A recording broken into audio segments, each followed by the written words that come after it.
Yeah, so there's two things. I think today I'll talk about two things. I think I need to touch on crypto, and I think the other thing is obviously artificial intelligence. Those are the two big things. But I'll go into technology from various angles, and we'll play around with it a little bit in my talk, and hopefully I can keep you awake. I think I'm the last speaker today. Am I the last speaker today? Okay, so I've got to reinvigorate you and keep you going. Okay, so let's go to it. So things are changing absolutely rapidly. They're actually changing faster than some of us technologists predicted that they would change. Earlier today, I was with IOBZ, and I met them in Cape Town, and they got me here this morning, and I actually spoke to them, and they're very seriously considering Bitcoin as banks. They want to understand Bitcoin. They want to understand what they can do with Bitcoin as banks. And this morning I spent a couple of hours with them and really deep diving. And I think if there's one country in the entire world that needs to understand Bitcoin, it's Zimbabwe, right? Because whenever I go to the United States or I go to Europe, the big Bitcoiners, the big, you know what they do? They've printed and framed. No, they're not printed. They have framed Zimbabwean banknotes in the offices, and I've grown tired of it because I keep seeing that everywhere I go. And I've actually tweeted out, I think yesterday or the day before, I tweeted out that it's enough now. So we need to do something about it as Africans. So since I saw you, Trevor, in the last couple of months, we've launched Africa's first Bitcoin treasury company on the Johannesburg Stock Exchange. So clearly there's some Bitcoin fans here, which is amazing. So we haven't had one. We've had one in Japan, we've had one in Sweden, we've had one in the United Kingdom, we've had one in the United States, Brazil, etc. So this is the first one, and this will probably be the only one for quite a while. Simply because there's no other company like it that could do it. So it's called the Africa Bitcoin Corporation. We've dual listed in Namibia.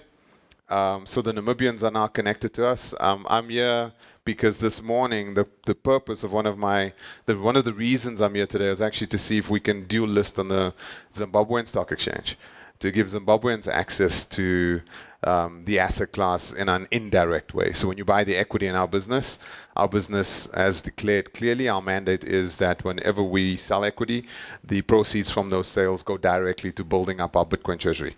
So essentially, our business, our responsibility is to keep building and stacking Bitcoin per share, and our objective is to outperform Bitcoin. Okay, so that's our objective. We try to do that continuously all the time, etc. But we've also got another play to it that's quite unique. We'll be dual listing throughout Africa, and that's going to be quite exciting. So essentially, it's here. So from the last time I spoke about it and we toyed about it, but it's finally, and I'm the executive chairman of that company, and very excited about that because it's an Africa first. I go to Amsterdam, I think next week or the week thereafter as well. I'll be presenting to the world about this business. And I think if there's any place in the world where debasement is an issue, where political risk is an issue, where we understand the core value propositions of pristine money. The fact is that humanity has never seen pristine capital before. Never in our history have we had the ability to exchange value independent of an intermediary globally, instantaneously, more securely than in the history of humanity, ever. We've never been able to do that until today, until 2008. We now have that ability. You can send value more securely than we've ever been able to do in the history of humanity globally, instantaneously. Any amount. You can send $1 billion, you can send $1 million, you can send 250 million. We're seeing transactions where people are sending $250 million and the transaction fees are like $25. And they're doing it with a delay of no more than 10 minutes. That's faster than any bank can do it in the world. That the rails are here. So it's quite extraordinary. And I think when we talk about debasement, Zimbabwe understands debasement better than anyone else in the entire world. When money goes from one value to another value literally in a day, better than anyone else in the entire world. I think it's Venezuelans understand it the same way. I think folks in Turkey understand it the same way. I think people now in Egypt understand it the same way. But guess what? Debasement is a challenge for everyone. When you hold money, it bleeds, it leaks through your fingers. Right? Inflation, central banks print money. And that 2% drip, in South Africa it's a 4% drip. There was a stat that showed that the South African rand has lost 98% of its value since 1994. Since when the country transitioned to where it is today, 2025, we've lost 98% of our buying power. Isn't that extraordinary? So if you had put your money in a bank in 1994 and just kept it there, taking it out today and paying for something is 2% of what you could have paid back there. It's extraordinary. Debasement is incredible. And once you understand that, it's quite profound. And then you get something like that just keeps getting scarcer and scarcer. My kids, I have a Gen Z. I have 2 Gen Zs. I've got 3 daughters. They're 24, 21, and one's 9. The 24-year-old and the 21-year-old will never bank with any bank, ever. They're not interested. They don't want to be in a bank. I introduced them to Bitcoin in 2000, well, it was 6 years ago, 7 years ago, I got them into Bitcoin. Guess what? This is how they measured it. We were at the dinner table the other day. They said, Dad, all our friends say that their groceries keep getting more expensive. And we keep telling them, no, the money is getting weaker. Your groceries are not getting more expensive. Your money is getting weaker. And when it gradually, it's the boil the frog thing, right? You don't see it clearly, but then it happens. And also what my kids did on the dinner table, we actually worked it out. 5 years ago, my house was worth just over 1,000 Bitcoins. 3 years ago, my house was worth just over, I think, 400 Bitcoins. My house today is worth 3 or 4 Bitcoins. In their world, everything keeps getting cheaper. Now just think about that for a second. Every single year in their lives, things get more affordable. Because they store their time and energy in pristine capital. Now the correlation, the reason we talk about Bitcoin is not price go up, price go down. It's scarcity has met artificial intelligence. AI unlocks incredible economic energy. Bitcoin allows you to store that economic energy. Bitcoin is the battery for the process that AI is going through today. So all that productivity gain that we're generating from AI, what we see happening is people are storing that time and energy in Bitcoin. So the two are synonymous. The two are together. The two are so interrelated. It's quite profound. Now let me get to it. Let me get to some slides. Else Trevor got me out here for nothing. You guys like slides. One of my kids did that. They actually showed me this. They didn't do it. But I mean, just 12 months. I think when the last time you saw me present, I did something on AI. And the definition between then and now is profound. I mean, that's just one little prompt in mid-journey, and take a look at the definition. This is the worst AI is ever going to be. Think about it that way. Your ChatGPT experience, that's the worst AI is ever going to be. The rate of change in AI, it's very simple. Every 18 months, just like Moore's Law, what does Moore's Law say? Every 18 months, processor speed doubles, and the price halves. AI, every 18 months, intelligence doubles, and the tokenomics halves. So every 18 months, the capability that you see ChatGPT, Claude, Grok, you name it has, every 18 months it will double. And the cost of gaining access to that intelligence will halve. Isn't that profound? It's profound. There's 2 things that have happened that are absolutely profound. One is we can exchange value globally, instantaneously, like I just said. The other one is something profound happened over the last 36 months. Intelligence has separated from human consciousness. That is profound. And we don't really truly comprehend that as a society yet, as humans yet. And these big 2 massive technological shifts, the dust is still settling around the bomb that's gone off.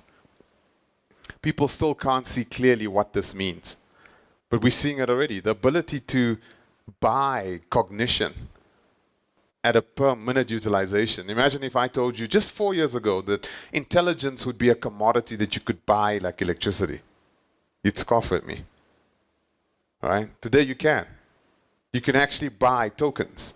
You can buy intelligence on a per minute utilization basis. And I'm not talking about you just prompting ChatGPT or paying $20 a month for ChatGPT or $200 a month. I'm talking about these next iterations where you can get agents to do things for you. I mean, my kid is a 3rd-year software engineer at university, my second one, Amber. A couple of weeks ago, we sat down and said, baby, what are you doing? She showed me how she's coding. Wow. What she's capable of doing, I estimate probably she represents in an individual capacity between 10 to 15 software engineers in one. Because when she codes now, her output is extraordinary because she has a co-pilot that codes with her. She uses Replit, she uses Windsurf, she uses, all these tools. And as she's coding inside of GitHub, this thing's looking at her code continuously, fixing it for her, depending on how she toggles it, etc. It's extraordinary to watch a software engineer now. Software engineer has superpowers. So our investment thesis changes. As an investor in technology companies myself, we don't give 5 million rand to a business and say, okay, you can go off and hire 20 to 25 engineers and your burn rate is 12 to 18 months. What we now say is you're going to stick, and it's only going to be the two of you. We give you 5 million, and what we expected 20 people to give us in 3 years, we want in year 1. That's the rate of change. So two things have profoundly happened globally today. One is the exchange of value, and the other one is cognition has separated from human consciousness. Just like we electrified, now we cognify. To understand what's happening, there's a book called Empires of Light. You read that book. It's an extraordinary book. It talks about when we discovered electricity till the time when we actually had its impact on the Industrial Revolution.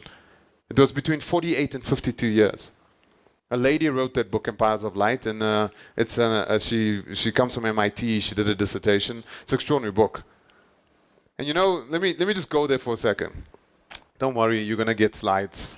There are a lot of you like some slideware. I hate slides. I wish people would just allow me to talk. But if you take a look at electricity, when we discovered electricity, it's a metaphor. It's an analogy. It's definitely what's happening with technology today. If you ask me what's the future of technology, let me disappoint you. It's the disappearance of technology. When technology dissipates and disappears, then it has its impact. And we saw that with electricity. When we discovered electricity, the first people that made money out of electricity wasn't Tesla and those guys, who made money. People that went to the fair, the state fair in the United States, and they paid a penny to the guy with the nose ring and the ponytail and the tattoos, and they went into the tent behind the tent, and in there they saw Tesla's arc. Vroom, vroom, and they came out of there with their hair raised on their arms and their neck, and they were like, what? This is amazing. That was the first time electricity was ever monetized en masse. The second instantiation of its monetization was what? Rich people. Downtown Manhattan, people slept with the lights on to show that they were wealthy. They hired electrical hackers to make electricity in their homes. It became a status symbol. She says something beautiful in the book. She says, ambiency was a reflection of affluency. So it became a status symbol. Just like Trevor here with these glowing rectangles in front of him, it's a status symbol. He uses 2% of the functionality. He doesn't really know what's happening in front of him. He sleeps with the lights on, right? Because this ambiency is a reflection of his affluency. These are sex symbols. These are things that show wealth, right? We're in that stage. That's not when technology has its impact. Electricity wasn't the domain of the few. It wasn't when it was the rich. You know what happened is when it disappeared. When governments got involved and said, no, we're going to create an electrical grid. They took the electricity and they put it on a grid, a cloud, like we call it today, right? Because they could figure out how to convey the utility over vast distances. Step one. Step two, they created TCP/IP. No, AC/DC. A method to tether onto the grid or onto the network. And then the third thing happened, a per-minute utilization. And what happened to electricity? It disappeared. It's everywhere, but it's nowhere. It's in my watch, it's in that tablet, it's in that phone, it's in your car. It's not the electricity of things, it's electricity in things. It's everywhere, but it is nowhere. And when that happened, factories stayed on longer. When that happened, the true impact happened on humanity. See, when things dissipate. Now the correlation is the same today. It's exactly the same today. Remember when you went to go buy a PC in the late 90s, early 2000s, and you went home with it? Or your company bought it for you? Remember when it was the tower, the keyboard, the mouse, the screen, the modem that screamed? Remember when you fed the disks into the mouth of the tower? Remember that? Remember when the modem connected to the internet? How did it connect? Right? Loud. When Trevor tried to make the printer work, he called his kids in to install the printer driver because he didn't know how to. Right? Remember those days? You needed like a little bit of a computer science degree just to get things to work. Fast forward to today. You walk into an Apple store, you walk into a Samsung store, and you walk out with a glowing rectangle. You give this glowing rectangle to a 2.5-year-old child. The kid knows what to do. You give it to an 80-year-old granny. You see a guy in the back of a taxi in South Africa. He's sitting there with computing power that was unheard of before in his hands. No external keyboard, no external mouse, no discs in a tower, no sound, no noise. It disappears and it becomes everywhere. In its convergence, in its dissipation, it starts having an impact on humanity. This is no different from geo, the function of location, geo services. Remember when you used to buy a car and you opened up the cubbyhole and there used to be a map book? Remember when cars had map books? Right? Some of you are too young, it's okay. Cars used to come with map books. The function of geo was atom. It was atoms. You took it out and you figured out where you were. Right? A12, this is where I am, and you figured out. It's okay. Some of you still do it today. It's fine. Doesn't need a connection. Has no battery. Doesn't reboot. Right? It works very, very well. But what was the big second instantiation of geo? Military and rich people. I remember when a military guy gave me the first Garmin, right? It was this device that was fat with a thick aerial. It was predominantly for military use. And I used to go around in meetings and put it down. People used to say, well, what's that? And I would say, don't, it's a triangulating right now. Shh, shh, shh.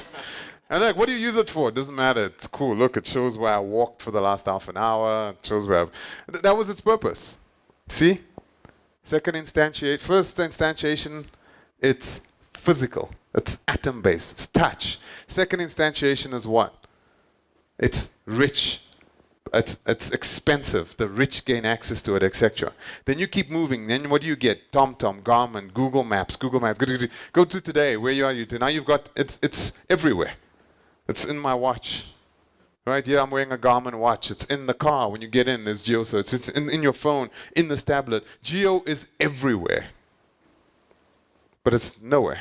So what's the next big jump for geo? A better Google Maps, a better TomTom, a better Garmin? No. I remember working at Google when they disclosed something to us. They flew us to Mountain View, California. We were in an auditorium, director level and above. Got to see this before anyone else in the world. We didn't know what we were going to go see. They flew us in. We sat down. Larry and Sergey were on the stage. And they said, guys, we're here to show you something. And you know who came on the stage? A blind guy. With his stick. And he stood next to them. And then he summoned a vehicle onto the stage. Onto the stage came a self-driving car, a Prius, with all the LiDAR equipment on it. He climbed into the vehicle. He told the vehicle, take me to Taco Bell. The vehicle drove off on stage. On the big screens, we saw the car drive off. And he went to Taco Bell. He ordered a taco, and he came back on the stage holding his taco. He did not touch geo physically. He did not engage with geo visually, beautifully. It executed consequentially, invisibly, relevantly. And that's when it becomes magic. The future of technology is not more. If you're building beautiful mobile apps or beautiful websites, no, that's not what the consumer wants. Think about it. The first time you caught an Uber, right? What was the magic of an Uber? You climbed into the Uber, and then you climbed out the Uber, and it drove away.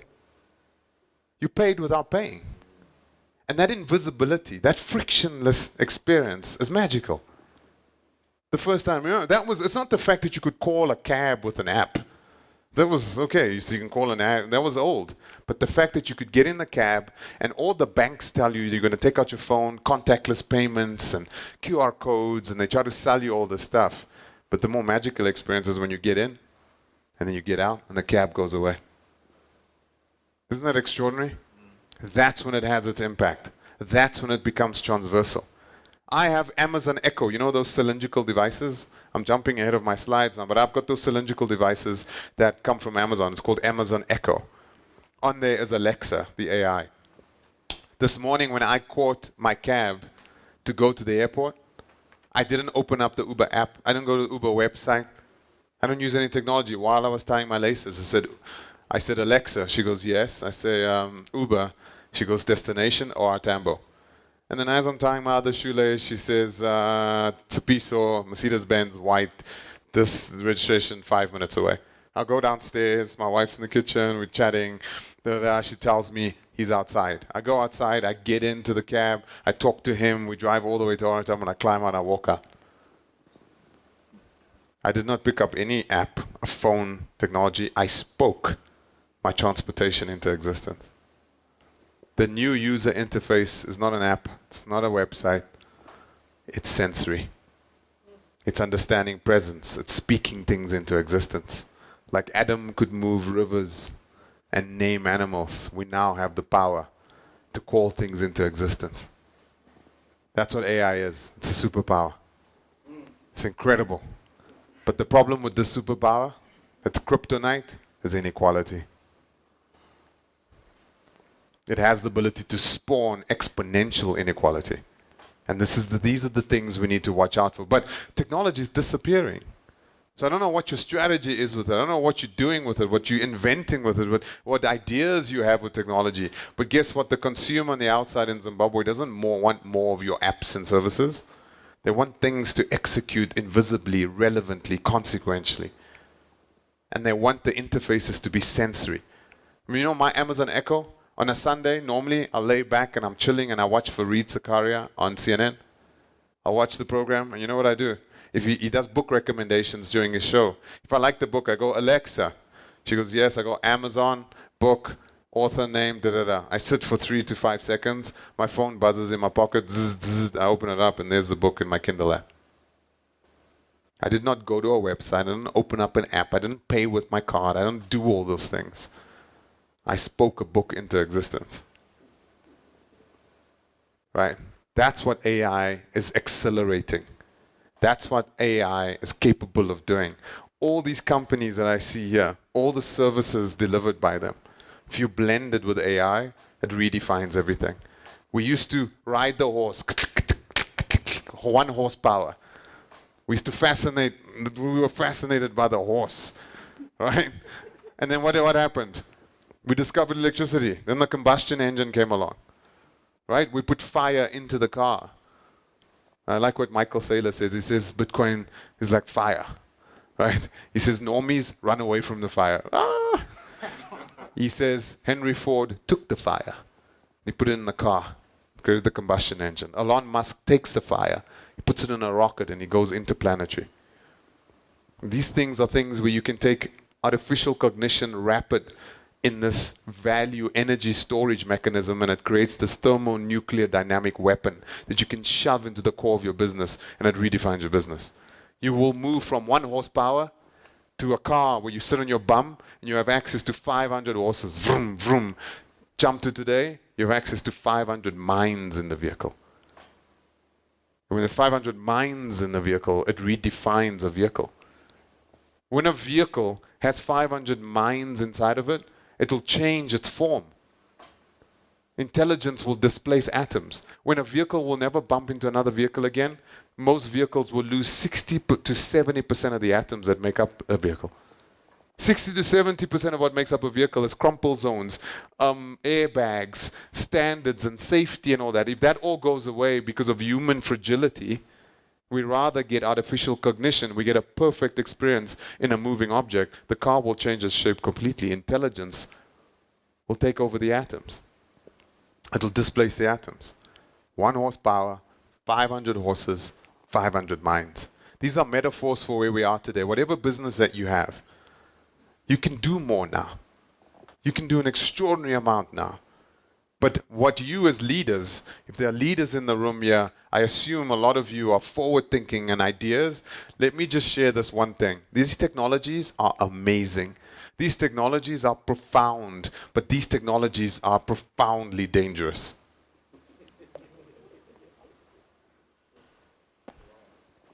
AI will lead to potential dystopia. We can now do, a CEO this morning of a bank, I looked at him and they had the board there and I said, you know what you can do? You can do tomorrow. When you leave here, you can take AI and all these things that I tell you, and you can do more with less. Because you can. Your operating margin of your business will balloon. Your bonus will be incredible. But that won't be because of AI. It will be because of a lack of imagination on behalf of you as a leader. To utilize these tools not to do more with less, but to do more of what was previously thought impossible. And that takes character. That takes humanity. That's ensuring that people like me are not driving the strategy in a business. People like me today are dangerous. We will excite you. You will execute sincerely, but sincerely wrong. Don't use these tools to do more with less. When we gave, this morning I gave the example to them, I showed them, when we gave banking the ATM, we took away the teller's jobs. Yes, we did. But we didn't lay off one teller. When we put the automatic teller machine into banks, you know what banks did? They took the job of sitting all day on your ass and shoving wads of paper through thick glass panes. And we repurposed those people. We put them in front of keyboards and screens and we connected them to mainframes. And their jobs took on a whole new function, a whole new purpose, a whole new role. We expanded the portfolio of financial services when we introduced automation. If we were lazy, we could have introduced automation and just laid all those people off, and our operating margins would have been amazing. But it would have been uncompetitive, it would have been lazy, and it would have been a mini dystopia. So I was encouraging banks in Zimbabwe today not to do more with less bank branches, less people, to rather take the tools and reimagine a whole new portfolio of financial services, because you can. AI is not the danger. The danger is having leadership that doesn't understand the humanities. We need, as much as we need the technologies in the room, we need the person that understands Greek mythology, Roman history, journalism. Those people are important in the room today because they'll balance out people like me. They'll go, whoa, whoa, whoa, whoa, what are you doing? No. Do you understand the implications of what you're doing? Because as technologists, we just want to run because we're sincere. But many times, our fitness functions get us into trouble. Mark Zuckerberg is not a bad guy. But the platform that he's built, the fitness function of that platform is what? Engagement. At Google, our fitness function was relevancy. That entire company, Google, is built on relevancy. We want to give you the information most accurate, quicker, faster, simpler than anyone else and get you awake as quick as possible. Because then we make money. Google's business model is relevance. Facebook and social media, their fitness model is what? Engagement. We used to say these are companies that have harvested immense amounts of human attention. We used to say the new collateral today, the new measurement, the tangible asset is what? Attention. Now we've changed it. The new collateral for these businesses is anger. It's rage. The more angry you get, the more the engagement grabs you. Their fitness function is engagement. When you go to Facebook, he doesn't want you to leave. When you click on a link, he doesn't want to open up the browser. He hides the browser link. He wants to render the app inside of his app. He wants you there. He doesn't want you to leave. His entire business model is based on what? Engagement. Now that monetarily, from a shareholder perspective, amazing.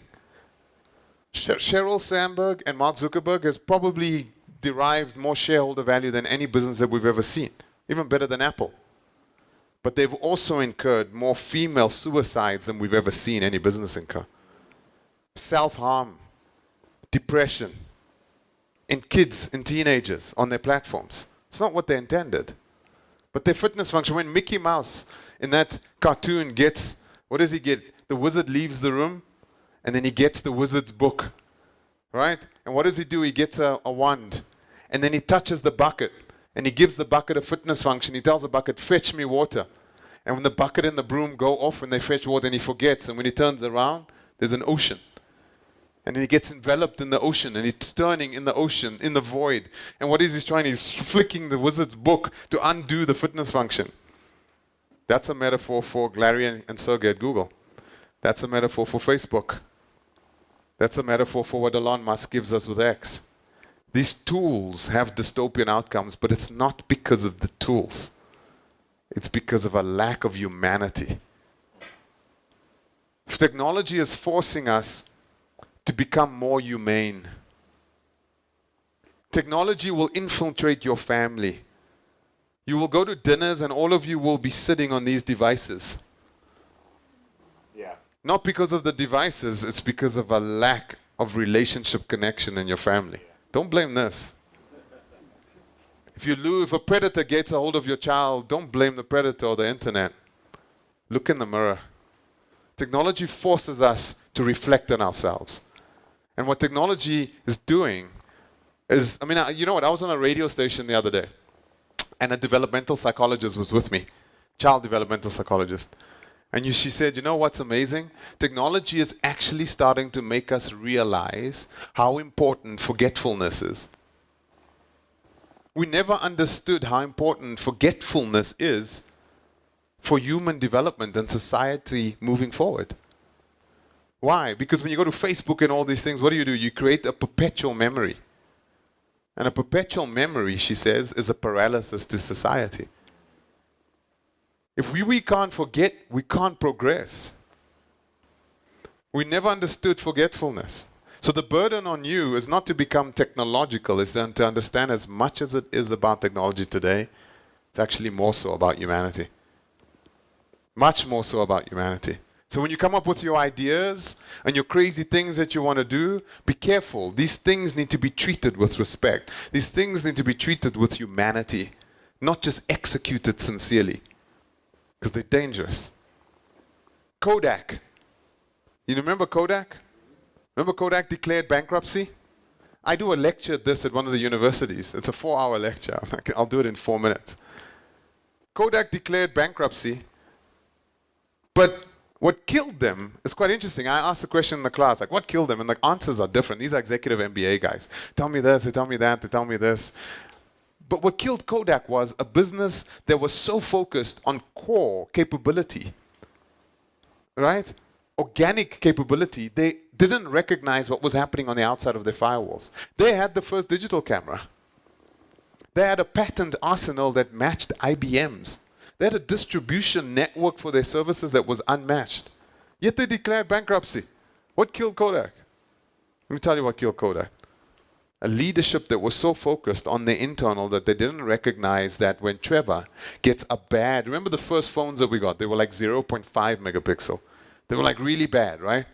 But when you took a picture of him and you got it, even though it was pixelated and ugly, what did you value? The ability to put that where? On Facebook, on Instagram. Why? Because when you put things on Facebook and Instagram, what happens? People click the like button. And when people click the like button, how do you feel? Excited. Huh? Come on. You feel good. You tweet something and someone retweets your tweet. How do you feel? You go on LinkedIn, you put a post, all the guys are commenting. How do you feel? Be honest. You see, you're no different from the man that walked into a cave 100,000 years ago, put clay in his mouth, put his hand on the clay wall and spat. Those cave paintings are no different from what you're doing. You had a cave wall, you have a digital wall. You have a Facebook wall, you have an Instagram wall, you've got a TikTok wall. And these things are feeding into your instincts. Because just like the guy that walked into the cave and painted there, and left a mark. Why did he do that? You are no different, each one of you sitting here, than that human being. Because each one of you are made up of 3 things. Each one of you needs community. Right? You want to feel a part of something. The second thing that each one of you need is recognition, attribution. You want to be recognized for your work. And the third thing that every single one of you needs in this room is to never be forgotten. Legacy. And what does social media do? It feeds into that core instinct of what you are. Why? You take a picture of your food and you put it up there. Take a selfie of where you are and you put it up there. You put a picture of Trevor, your friend, and you put it up there. Everything. Guess what? Here's a statistic that will blow your mind. 2024 statistic. More than 86% of internet traffic is giving, not taking. Let me say this again. More than 86% of global internet traffic is giving, not taking. It's not cloud in the sky. It's cloud in people's hands. It's you tweeting, posting, da-da-da-da, da-da-da. The most valuable companies, the Mag 7, the Magnificent 7, the Magnificent 8, right? Their combined value outstrips all the other businesses on the S&P 500. They make up 40 to 50% of the United States GDP. But if you take a look at what they are, Amazon. If you take all our stuff out of Amazon AWS, what is Amazon? If you take all our stuff out of Facebook, what's Facebook? If you take all our stuff out of X, what's X? If you take all our videos out of YouTube, what's YouTube? If you take all our stuff off the internet, what's Google? Keep going. Take all our apps out of the App Store, Apple App Store, what's Apple? A pretty device. Not a $1 trillion, $3 trillion, $4 trillion business. See? These companies are co-creative companies. These companies feed into our need to give, to be recognized, to feel a part of, to never be forgotten. That's why social media is social media. Social media is not just this thing of selfies. The underlying aspect, the substrate to social media, feeds into your humanity. What killed Kodak? A lack of understanding of humanity on the outside of their firewalls. They didn't understand that I don't care about the quality. I don't care about the camera that could go deeper underwater and flash brighter. You know what I cared about? The ability to take a 0.1 megapixel picture with Trevor and put it somewhere where the like button could be clicked. You see? As much as you can have technological prowess and organic power, what can kill you on the outside is human-machine symbiosis. And that's what's happening to businesses today. The most valuable businesses in the world today are co-creative businesses. It's not your size.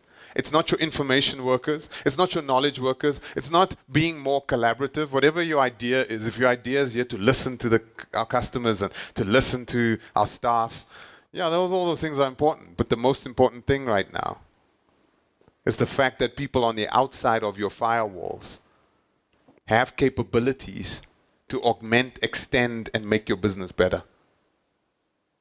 They want to consume your services. They don't want more of your stuff. They want a platform where human participation can occur. Okay, let's go. Slide 1. Sorry. Slide 1. Okay, so I've done a couple of things, but let's skip over that. I just want to talk about this. This is kind of where we are again today. AI, jobs. What's going to happen? We can't, what do we do? In the year 1900, in the G4, this is what human labor looked like. In the year 1900. If you went to the United States or you went to England, this is what labor looked like. The term child labor was termed in 1899. Go do research on it.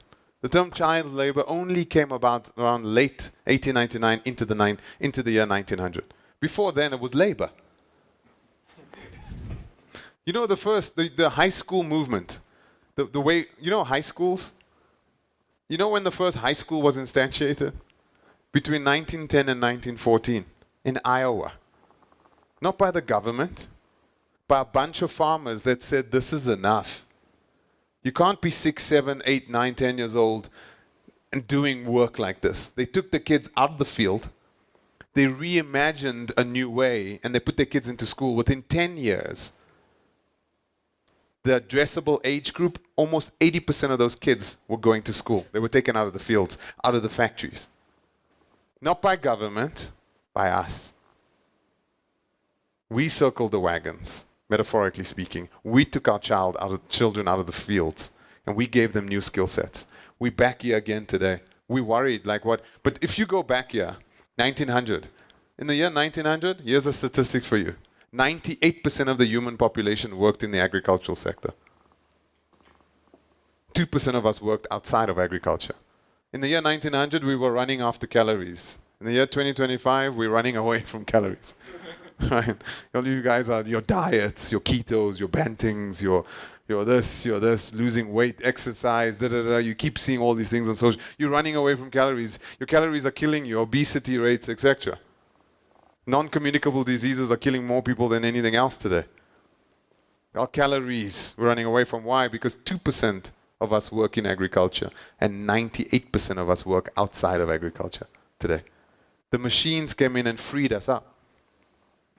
Now, if you went back there and you stopped a guy who's plowing with his cattle in 1900, you said, whoa, stop, I want to tell you something. A yoga teacher, can I describe a yoga teacher to you? He'll tell you, yourself, go away, what are you doing? I'm working. See, couldn't imagine a yoga teacher. That work had no value. Let me tell you something. If you can, let's fast forward to today. It looks like this. It's the same. There's no difference. That and that, it's the same. 10, 15, 20 years from now, your grandkids will look back and there'll be a guy like me, and you'll have a slide like this. It won't be that. It will be you like this. And so these guys used to work like this. They were actually paid to do this. Isn't that nuts? Right? Let me tell you something. If you can measure it in efficiency and productivity, if you can measure your work in efficiency and productivity, the machines are going to do the work. You and I are built to waste time. Yeah, we're not built to weave clothes in a factory. You know what we're built for? Fashion runways. Nike, We're not built for planting food and plowing, etc. You know what we built for? MasterChef, right? Michelin star restaurants, hors d'oeuvres, all those other things. See, creativity. We value creativity more than we value efficiency and productivity. Our projection, our trajectory is to do things that waste time. Humans will value that more moving forward. What will the jobs look like? Don't know. But they won't be measured in efficiency and productivity, because if they can be, the machines will do them. They'll do them better. They don't need maternity leave. They don't go off sick. They don't complain. They just do what they need to do. Human rights. Yeah, they have no human rights. What I've heard now, we need AI rights. I've heard this.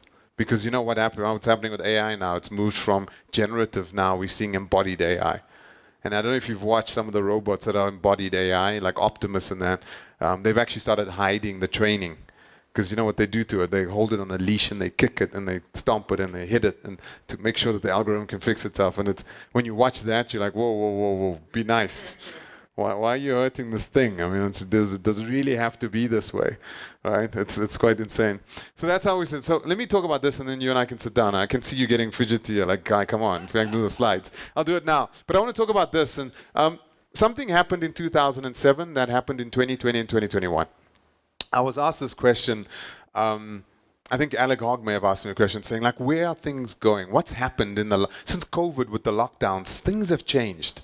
And like, how's that going to impact us moving forward? And I actually went away with that question and I thought about it. And I came up with it was a bit of a shower moment. It happened in 2007. 3 things happened that happened in 2020, 2021. Let me explain those 3 things. Remember in 2007, this is what the phones looked like. Did you guys, I'm sure we won. Yeah, you used to have things in 2007. Huh? In 2007, this was November the 12th, 2007. Forbes, Nokia, 1 billion customers. Can anyone catch the cell phone king? Right, that was 2007. Then something happened. Here's my first point. Of the 3, this is what happened. This guy got up on stage in 2007 and showed us a device that we had never seen before.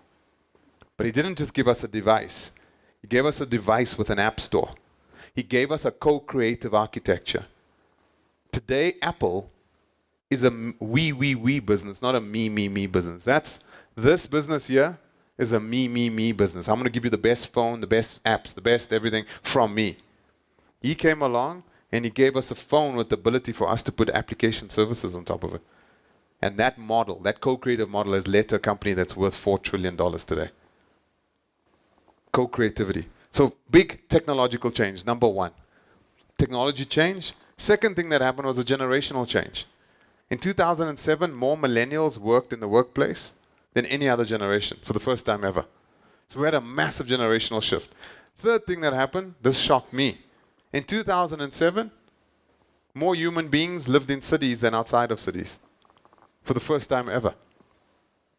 So we had this urbanization, we had a generational shift, and a massive technological shift. These three things replicated themselves in 2020 and 2021. Here they are. A technological shift. Two things happened in 2020, 2021. This was the Time magazine cover. ChatGPT, boom, emerged. And just look how much has happened since then. Big thing was, Bitcoin went mainstream. Okay, before 2020, Bitcoin was cypherpunk. So after 2020, 2021, it was mainstream. Everyone knew it. The brand. You go to anyone in the world talk about Bitcoin, they know what it is, etc. And like I said before, it's a big technology shift. So phone was introduced 2007. Today, artificial cognition. We don't electrify. Today, we cognify. Second thing is value exchange. The ability to exchange value globally, instantaneously, without an intermediary, more securely than we've ever done in the history of humanity. Those two technological shifts are going to depict and pretty much correlate everything that happens in the next decade. Then we went from millennials, and in 2020, 2021, two things happened. Gen Zs emerged, and another cool thing was an intergenerational digitization. Old people, young, everyone, because of COVID. We went home, and the only way we could survive was to put our credit card into an e-commerce site, whether we liked it or not. So Granny and Grandpa had to do it. They had to download the mobile app. They need to, and then someone told them about this thing called Bitcoin, and they went to go look in there because they had time, because they were at home, not sitting in traffic. Then we moved from being urbanized, we went and worked from home, suburbanized. Now working from home, people put infrastructure in place in their homes. ISPs upgraded their infrastructure. Fiber lines were laid. Corporates allowed people to remotely access. They put in infrastructure. That infrastructure is going to play itself out. These are the three shifts. If you want to know where technology is going for the next 10 to 15 years, that's the current in the water.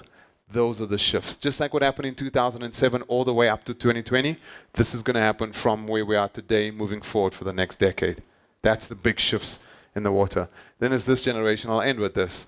There's lots more slides, Trevor, I promise you. A lot more slides. I'll end with this one, though.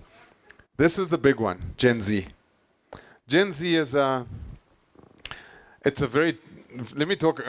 I have a 24-year-old daughter and a 21-year-old daughter, so I say it from experience. This generation, guys, they don't want to own things. They want to access things. Right? My kid, Bethany, about a year ago, I sat down with her. I said, Bethany, why don't you want a car? Well, you're not asking me for a car. She said, Dad, I don't want a car. I want the Uber app with your credit card. She sees transportation as a service, not an object that she owns. She doesn't want insurance for a car. Where am I going to park it? Pay it off, etc. She wants to get in a vehicle and get out. She doesn't want to own a house. First of all, she can't, because economically we've destroyed her capability to own a house. We can talk about that for hours. So what does she want? She wants the Airbnb app. She wants to access home as a service wherever she may be. She doesn't want music the way Trevor and I want music. You know, when we grew up, we went and bought an LP. Maybe Trevor's a little bit before LPs, 8 tracks. I can't talk about that. LPs, right? LP, I remember the first album I bought. I owned it. I touched it. You guys don't know this experience. I went home with an album, and I put it up on a wall with all my other albums, and my friends came and they saw my album wall. Then my cassette deck wall. Remember that? And then what happened after that? My CD-ROMs. Remember your CD-ROMs that you put down, your CD-ROM towers. Remember that experience, right? And then you move to today. These kids don't want music that way. What they want is Spotify with a subscription at the end of the month that gives them access to all the music that they could possibly want. Every genre, everything, real time, on any device, anywhere. They see ownership as a burden. They see access as a benefit. Financial services are going to die because of these guys. And you know what money they're going to get? Boomer money. All the boomer money of all the boomers that are going to die are going to cascade into Gen Z, and Gen Z don't operate financially like we are. They don't want a house, they want a car, they don't. All the objects that we build insurance around, we build debt around and credit around. These kids don't want it. Big thing with these kids too, big thing about them is their privacy is completely violated. When you were born, it's in some social media container. You know, when I go home to my parents, my life, I pull out a drawer, there's Trevor, there's albums. These kids, their mum, the first time they walked, was put up in a social media container. The first time they graduated, the first time they went somewhere, all of those first times, and guess what? All of that information first time, you don't own it. They don't own it. They're the most privacy violated in the history of any generation. They don't own anything. Everything personal about them is stored in a container. Their mum and dads never read the end user license agreement. They just installed the app. Facebook owns it. And AI is learning on it. And they have no rights to it. Big thing with them is they saw the 2008 financial crisis. When they went to school, my kids can remember it very clearly on CNN, how the people went to ATMs and there was no money. Now, in Zimbabwe, that happened en masse, but for us, like in South Africa and the rest of the world, the 2008 financial crisis was profound. Greece, Cyprus, people couldn't get money. And then suddenly they learned that money in a bank is not your money, it's not your bank. It's nothing, it's like, what do you mean? So they don't believe in banking the way we do. That's why they believe in crypto. They believe in not gold. What are they going to do with a gold bar? What are they going to do with shiny yellow metal that they can't move around? These kids don't want gold. You want gold. But you don't even own gold. Have you ever tried to fly out of Robert Mugabe Airport with a bag of gold that you own? Try. Take $5 million, put it in a kit bag, zip it up. Go try and check out. It's not your money. It's not your gold. But you can leave this country with $50 billion in your head with crypto. And no one can stop you. No one can take it away. No government, no organization, nothing. These kids are sovereign. Their time and energy is stored in a ledger that's immutable, that is fungible, that is distributed globally. And now you combine all of that. They are taking their time and energy and they're storing it where? Their time and energy with AI, all that productivity that they're generating, where are they storing their time and energy? Not in a bank like you and I. They don't buy equities. They don't buy unit trusts. You know what they do? They buy Bitcoin. And my kids, you know what's happened with them, and I don't know if it's the two of you experience because it seems like you're doing it, but every year my kids understand that my house gets cheaper and cheaper and cheaper and cheaper. My house, like I said, was 1,000 something Bitcoins and it became 300 something. Now my house is 3 to 4 Bitcoins. In their world, when they're on the right ledger, the world gets cheaper. My kids have hope. My kids have hope. When I look at the other kids around them that are in the fiat world with their parents, they don't have hope. Because every year things get more expensive. Your groceries are not getting more expensive. Your money is getting weaker. All right. Thanks for your time today.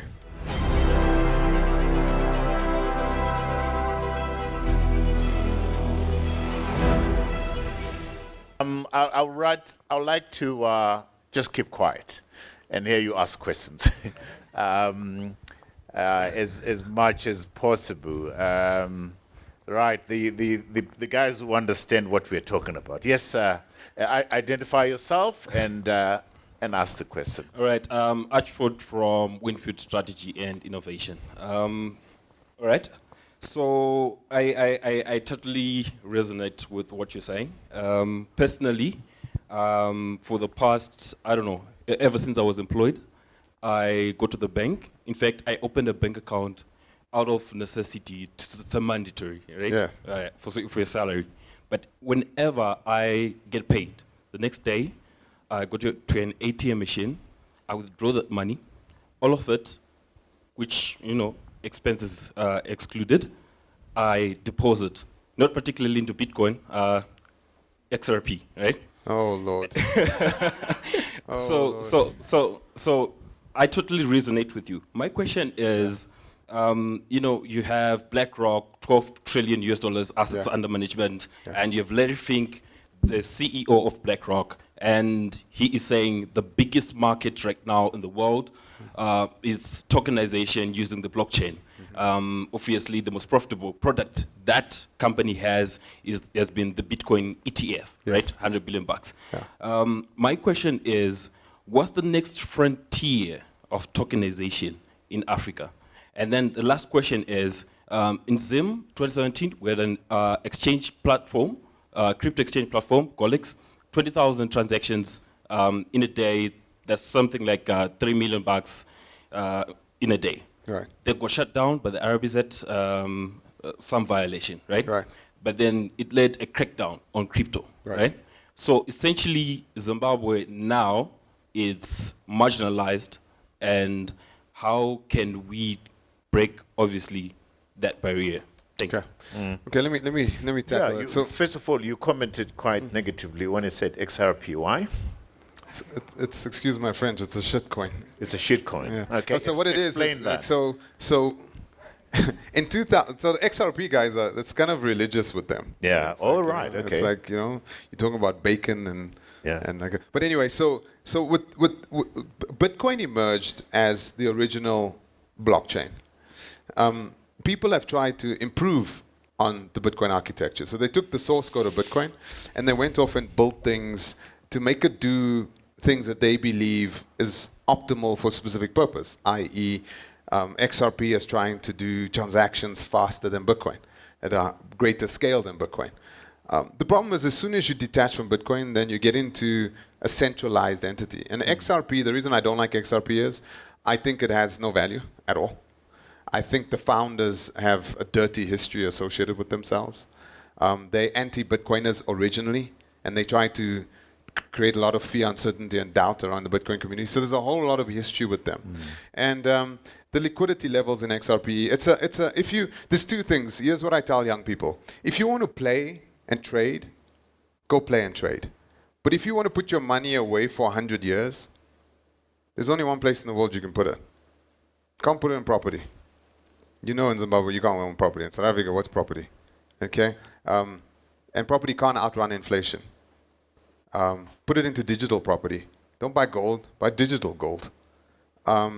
That's your freedom as a young person. Now, so I'm not for XRP. Okay. XRP, these are things that go up and down, they're volatile, they trade. Young kids like to play. It's okay, play. Yeah. Trade. I'm a bad trader. I like to invest. Okay. And investing is boring. It's really boring. It's putting something somewhere And then waiting. and you just sit. Yeah. And the hardest thing to do is to sit and wait on an investment. Because human nature, especially when it's going up and you're like, should I buy the Porsche? Should I? Why not? But then you don't. And I love what one guy said the other day. He says, hodling, which is holding your Bitcoin, he says it's like a knife fight in a phone booth with yourself. It's like you want to exercise, but you don't. I sold everything. I mean, I sold my vehicle. I don't own a car. I sold my Range Rover 3 years ago. I bought Bitcoin. I mortgaged my house. When Bitcoin went down to 15,000, 16,000, I took out a mortgage on my house. 7, 8 million, I bought Bitcoin. I don't own anything. I sold 9 properties. My wife wanted to divorce me at one point. She thought it was insane, right? And now, she'll never leave me now. So Right. to his question about, the regulations in Zimbabwe. Let's talk about that. Yeah. So that's one of the reasons I'm actually here. I'm actually in Zimbabwe because Zimbabwe is opening up. And the banks are starting to realize that this is not an asset class that they should fear. It's actually an asset class that if they embrace it, it's got huge potential. And the potential around things like Bitcoin isn't just the investment thesis around money go up, money go down. It's the protocol. The ability to rip out old legacy payment rails and put in Bitcoin as a protocol. And you can actually move money, USD, to pounds, to yen, to rands, instantaneously, more cheaply than you could ever before on the Bitcoin network. So utilizing the Bitcoin network as a protocol, as a bank, has huge value propositions. Now, where's Zimbabwe relative to all of this and what needs to happen? Yeah.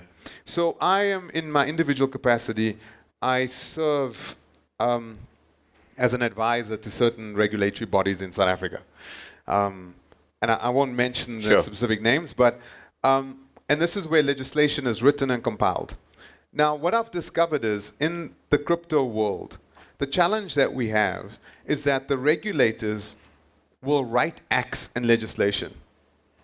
But that is actually a long way away from implementation, because what they actually need are tools to regulate and manage the market. In South Africa, that's a big issue right now. So we've issued out licenses to crypto exchanges. We've embraced crypto. I mean, I've listed an African Bitcoin corporation on the JSE. I have Bitcoin in my name on the JSE. That was sacrilegious just 24 months ago. But working with our regulator, we've changed that. But the problem with the regulators right now in South Africa is the banks want to do crypto, but the Prudential Authority doesn't have the tools to do an asset and liabilities check on them. So what we're doing is we're putting in tools inside of the South African Reserve Bank, inside of the governmental departments like the revenue services, financial intelligence, etc. All these divisions need tool sets. So if a bank does do anything with crypto, they can go look in and take a look at the liquidity levels, the risks, and just do a general check on them. They don't have those tools today. And those tools today are being built. So I'm part of a business in South Africa called Silver Sixpence, and that business, its role is to build crypto custody, governance, and compliance tools. So if you do anything with crypto, you put this tool in, then we allow you to be compliant and you can report on it, etc. So that's the big challenge in the crypto world at the moment. We need to grow up. And the way we need to grow up is not just educate our legislators, but also enable them. And it takes a couple of years. Stafford, what are you seeing on the continent regarding Bitcoin, crypto, legislation to catch up with the So let me answer the first bit and I'll talk about the legislation in the second bit. The first bit, what am I seeing? More people utilizing Bitcoin as a medium of exchange than anywhere else in the whole world. Wow. Bitcoin payments on the African continent has surpassed anywhere else in the entire world. We now have what we call microeconomies emerging, townships that are completely on the Bitcoin standard, circular economies. We have Bitcoin Ikasi in Mossel Bay. We've got these Bitcoin Ikasi type things across Africa. And you know what's interesting? When a township of a couple 100,000 people go on the Bitcoin standard, you know what happens? Waste, emissions from that township goes down. Quality of services in that township starts climbing up. Because when people have pristine capital, when they have perfect money, they don't spend their money on Temu and Shein. They don't. They don't buy rubbish. They buy quality because their money is perfect. Their money grows in value.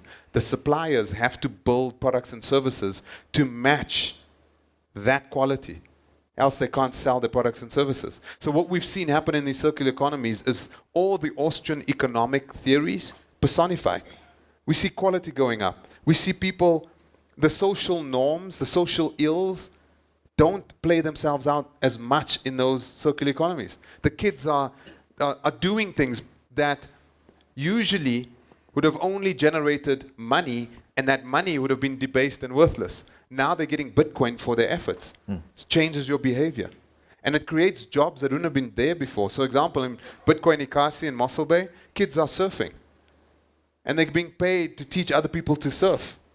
And we'll probably have our first major international black surfer emerging from there on the global stage, because his efforts are being rewarded, not in fiat rubbish, in perfect money. And the second question? That changes now. And across say again? On regulation? So on regulation, the doors are flinging open all over the place. I think South Africa is definitely a leader in this regard. And that's because we're leaning in. There's quite a few of us leaning very deeply into it. Okay. And I think governments are starting to understand that they can't stop it. It may be illegal in Zimbabwe, but I'm telling you right now, Bitcoin has flooded this market. Yeah. Now, the thing, it's not just the Bitcoin thing. The worry for regulators in all the economies in Africa are stablecoins. Is where people are utilizing USDT or USDC. These are digital dollars, not physical dollars. And these digital dollars are incredible because they're frictionless. They're liquid. They move instantaneously anywhere in the world. And that's the biggest worry. In South Africa, we did a study.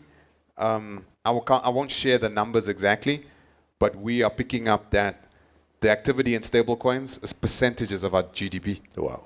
People are moving. One guy we picked up moved 1.4 billion rands in one transaction utilizing stablecoins. Exchange controls, They can't get it. they can't get it, they can't track it, they don't know because they don't have the tools. What about I can see a couple of hands. So capital flight's a big issue. Capital flights, and what about what's happened now recently happened in the UK, where the UK government, the Chinese corruption and money laundering, and they clamped down on Confiscated it, 18 billion pounds. Look, I put it this way. If I had to the thing is, whenever something like that happens with Bitcoin, it makes huge headlines. Headlines, right? yeah. But if I had to do that in the fiat world, the amount of corruption, money laundering that happens in the dollar world. Yeah. I mean, I love what Jamie Dimon came out quite aggressively against Bitcoin. Yes. And I'll never forget what Jack Mallers said. When they asked him about it, they said, so what do you think Jamie Dimon says this about Bitcoin? He says, oh, you mean Epstein's banker? Oh, all right. Let's get the other question at the back there. Testing. Yeah. Please, yeah. Hello, my name is Kudzai, and my question to you, you were speaking about instruments or tools that are being installed in central banks. Yes. How viable is this for taxing a crypto-based economy? Well, that's exactly it. The tools are being put in for exactly this. So we're losing a lot of tax dollars.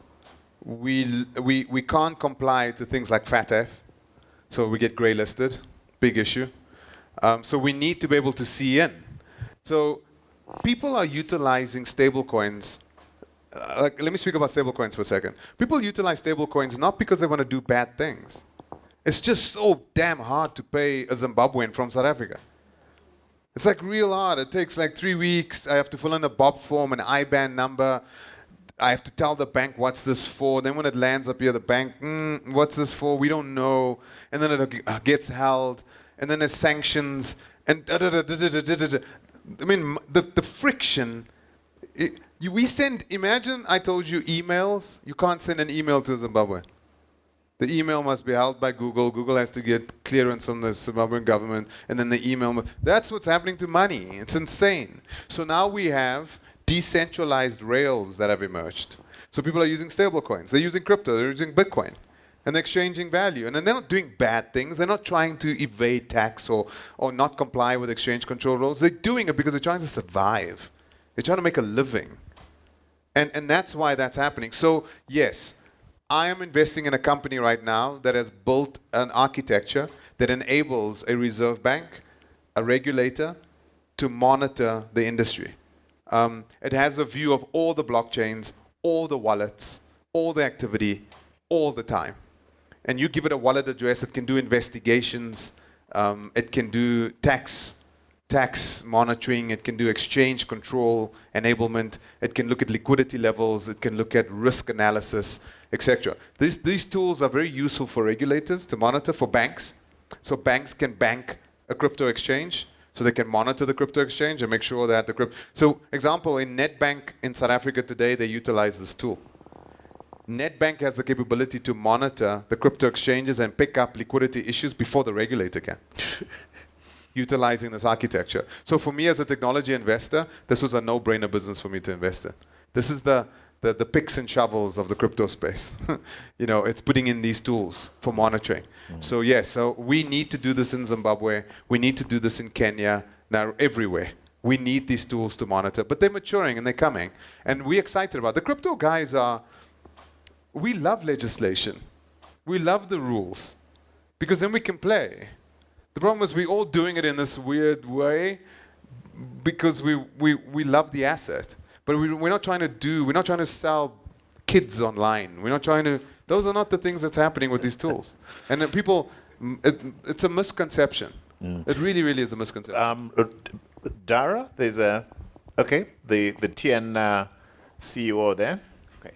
Thank you for the presentation. I just want to find out, one of the main issues is to do with financing terrorism. Yes. So with this ability just to move funds without some controls, I think it's going to be a big issue. How do you think that will be addressed? Okay, so it's not a big issue, point blank, because all the blockchains are open. Bitcoin's open. You can see, if I give you my wallet address, You can go stitch my wallet address, see what money from other wallet address. You can go all the way back to 2009. Without ability to interfere. Yeah, you don't have the ability to stop or block, Okay. but the blockchains are completely open. We've never had the ability to monitor and control with these blockchains like way we do. Your next question may be then privacy. No, the privacy is not an issue. It's the pseudonyms. You can still have sovereignty and privacy. You can still hide away, but we can monitor transactions. We can go to an exchange and do KYC and say to an exchange, here's a wallet address. Here's a section 46 in South Africa. Here's a section 46. You give us the KYC information. That's what the South African Reserve Bank can do. They give it, and then they do further investigations. So this is the most incredible tool to do reporting analysis and comply to FATF rules, AML, KYC, all anti-terrorism, all the things that we want to do. These are the tools that allow us to do that. You can't do that with USD. The terrorism with USD, come on. I mean, you know. Interesting. Yeah. The doctor there. No, thank you. I'm going to move a little bit away from Bitcoin. Yes. Come back to AI. You showed us Yes. some really, really exciting stuff Yes. on AI. And here in Zimbabwe, I've been following over 25 conferences on AI Yes. and digitalization from our government. But my fear now is we don't have power for most part of the Yes. country. And AI, like some people say, it's like a mirror. It reflects whoever puts the data there. Yes. Our people's data in the village is not there. We are Yes. not electrified.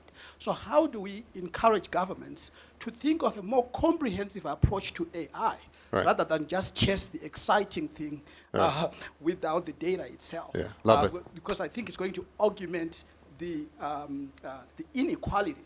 People in the cities, you're right, your kids will be doing Bitcoin, all this Yes. stuff. What Yes. about the kid in Murewa? Thank you for that question. Thank you. So let me answer it this way. I'm an optimist. Okay, I'm so optimistic. The future, where we are. I never want to go back 50 years, 80 years. I never want to live in the past. Never. No penicillin, no internet. Keep going. I don't ever want to. Where we live right now is incredible. No Bitcoin. No Bitcoin. No AI. So here's my thesis around it. The next billion people to be connected to the internet that's left is on our continent. The only next billion left, statistically speaking. There's no more people left to connect. So the next billion, like 98% of that next billion lives on this continent. What's exciting about that connection is that they're not going to just get connected to information. They're going to get connected to AI. And that's extraordinary. Now, again, coming back to human-machine symbiosis, when you combine a human with these cognitions, the result is quite profound. Right? What the human is capable of doing, ideating, problems that they can solve.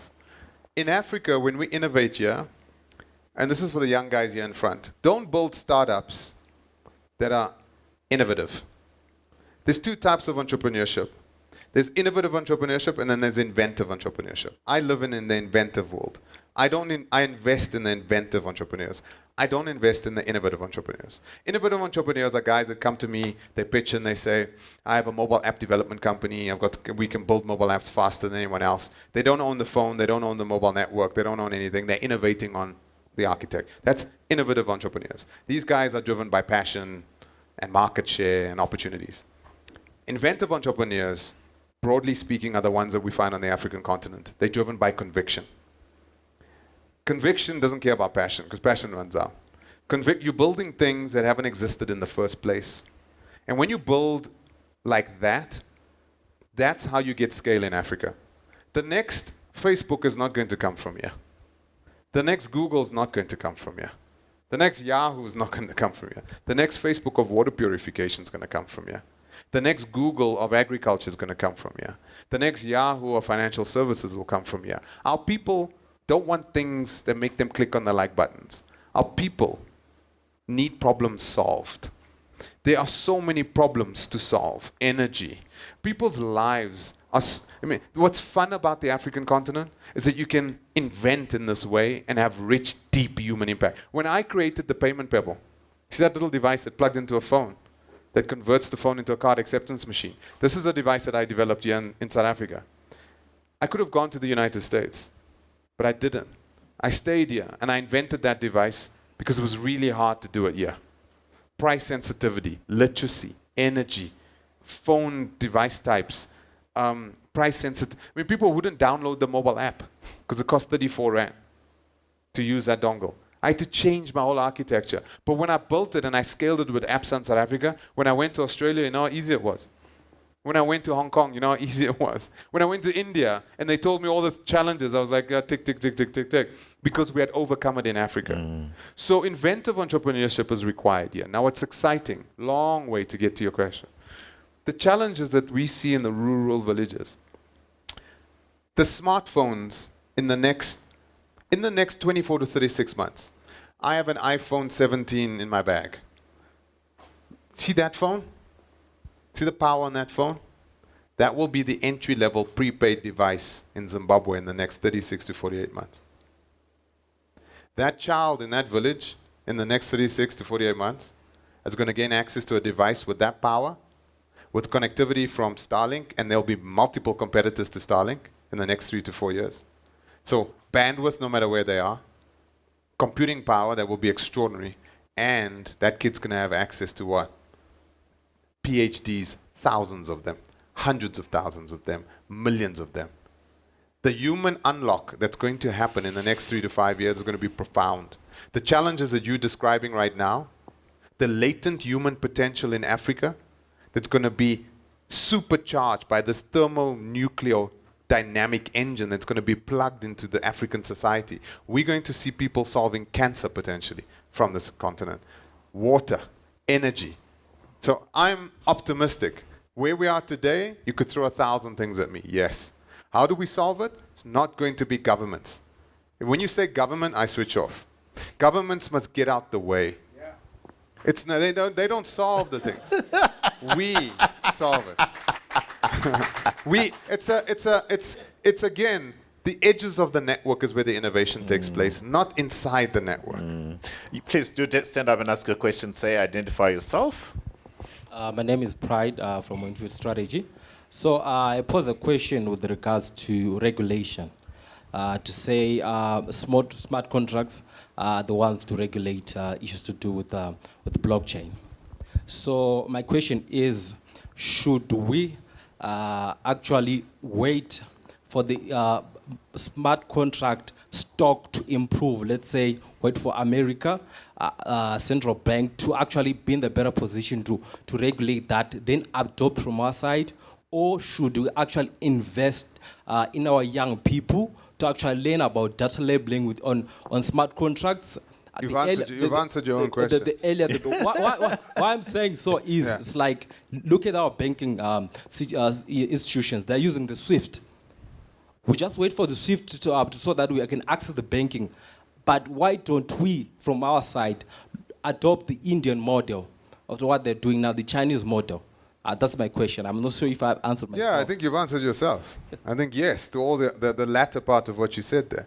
The America doesn't own Bitcoin.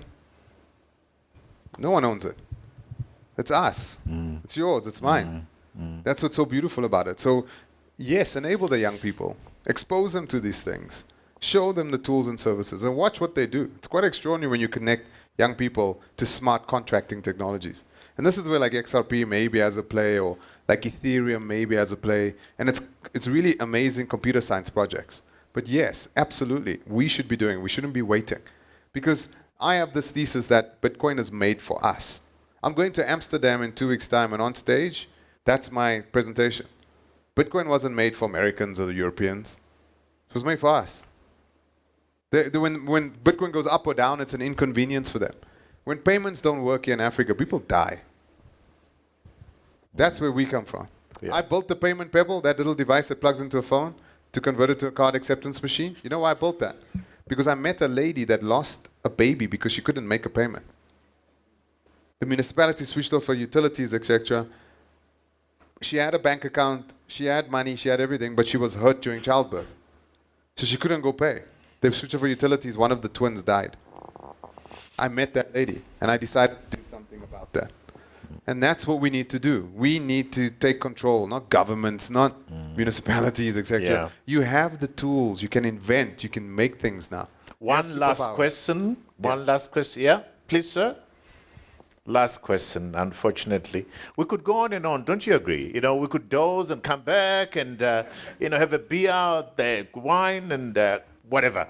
But anyway, we need to stop, and then we'll engage with Stafford later. Yes, sir, the last question? Okay, my question was going to be, how do you see the intersection of AI, blockchain, and cloud computing affecting finance and governance over the next decade? So 2 things. I think a couple of things, and I want to bring it back to the energy question. I think I've answered the application side, cloud and Bitcoin and usage. But if you go back into the Bitcoin mining side, that's where I have a company in South Africa called Bitmac, and I'm heavily invested in this company at the moment. And this company is building Bitcoin mines. Now, if you don't understand it, but the way Bitcoin works, every 10 minutes, the ledger processes the transactions, and all the transactions for the last 10 minutes is appended to the blockchain. That process is done by Bitcoin miners across the world. And the way Bitcoin miners work, they work with machines called ASICs. And these are single-purpose machines that are built purely for mining Bitcoin. They do nothing else. They don't even have a user interface. You switch them on, you put a network connection in, you give them an ID and a wallet address, and they mine Bitcoin.